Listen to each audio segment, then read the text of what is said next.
Hello dear student, আমি তোমাদের Shubhankar sir. দীর্ঘ অনেক দিন পর আমি তোমাদের জন্য আজকে একটি নতুন ভিডিও নিয়ে হাজির হলাম।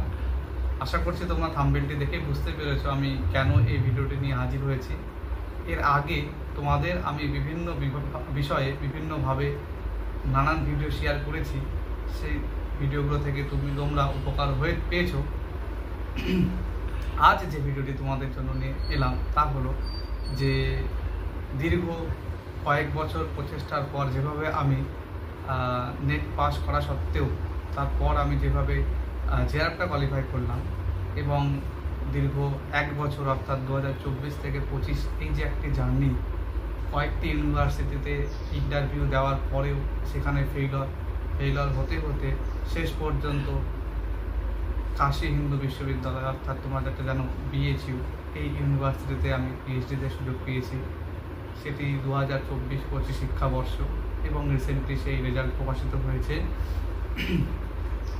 তো এই বিষয়ে একটি বিরাট অনুপ্রেরণা তোমাদের কাছেও, যে দীর্ঘদিন প্রচেষ্টার মধ্য দিয়ে গেলে যে কেউ একটি বড় লড়াই অ্যাচিভমেন্ট অবশ্যই সে শীঘ্রই পেতে পারে। তার জন্য ধৈর্য ধরতে হবে এবং অবশ্যই তার জন্য নিজে একটা বেস্ট পড়াশোনা এবং চেষ্টা এটা তোমাদেরকে দিতে হবে।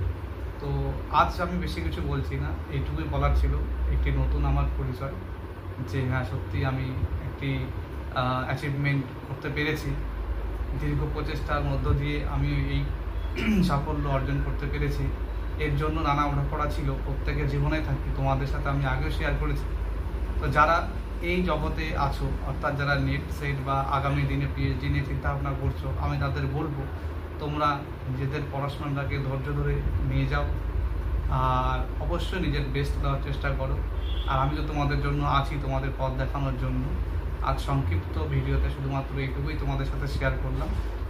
নেক্সট আমি কোন ইউনিভার্সিটিতে কীভাবে কোন বিষয়গুলি ফেস করেছিলাম এবং সেখানে আমি রিসার্চ প্রপোজাল এবং ইন্টারভিউ এবং সেখানকার রেজাল্ট সম্পর্কিত যাবতীয় তোমাদের সাথে ডিসকাস করব। তোমরা নেক্সট ভিডিওতে অবশ্যই সেগুলো পাবে। তবে আজ এইটুকুই বলার, তোমরা বুঝতে পারছো, এইটুকুই তোমাদের সাথে শেয়ার করার ছিল। তো সবাই ভালো থাকো, এভাবে আমার সাথে এই ভিডিওগুলো দেখো এবং আমাদের চ্যানেলটিকে সাবস্ক্রাইব করো। ধন্যবাদ।